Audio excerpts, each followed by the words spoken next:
discredit too much. But let me just address some of the issues that the very many issues that stuff was in. And the one most important that I thought that stood out is the fact that this whole idea that whether the homosexual community should align itself with the opposition party, the opposition wall. And I find that a red herring. For the one thing that you have, or at least don't have in Singapore, are your democratic freedoms. And I don't care whether it's the homosexual issue, whether it's the issue of the poor, issue of the anti-death penalty campaigns and the rights and so on and so forth. The one thing that we don't have is our rights. And I think that was very eloquently brought up by Sean and I think it was Google to a certain extent as well. As long as you don't have those rights, it is fallacious to be talking about political society versus civil society. Political society, I mean, your party politics.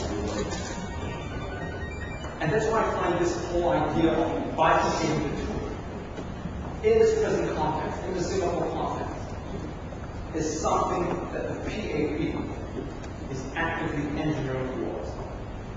You notice that whether it is Catherine Lim speaking, or remember there was a student at NUS that brought up this and like the basketball thing right in front of Mr. Mansion.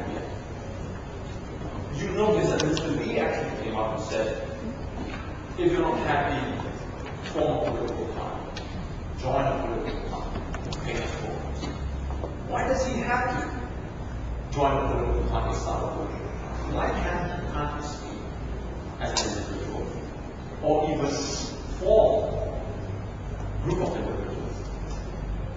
And this is where he knows that as long as it has civil society separated out from political parties, it can control both much easier.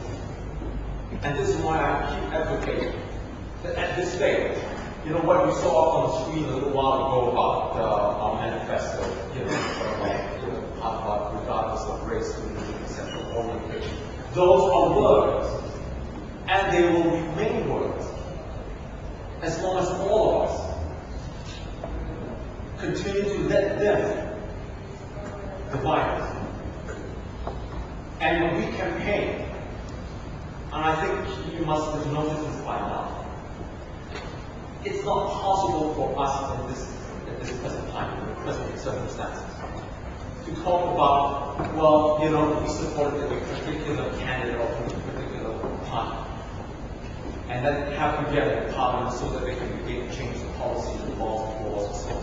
That would be, put that out there. It's not going to happen as long as we are deprived of our human rights, our political and civil rights. And that's why you also have noticed that the Singapore Democratic Party is a political party. But we've gone way. What we're trying to do is to start engaging civil society.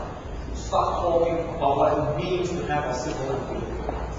Because it's only then, when we begin to start talking about society having rights, the rights of freedom of speech, association, and assembly, can we start really talking about promoting, or at least educating, raising awareness of any issue.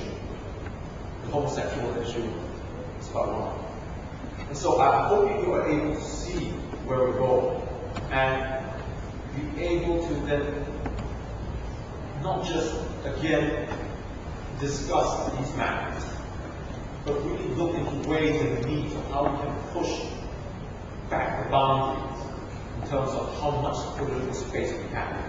As I said, in terms of those three basic themes. And that is why I've taken steps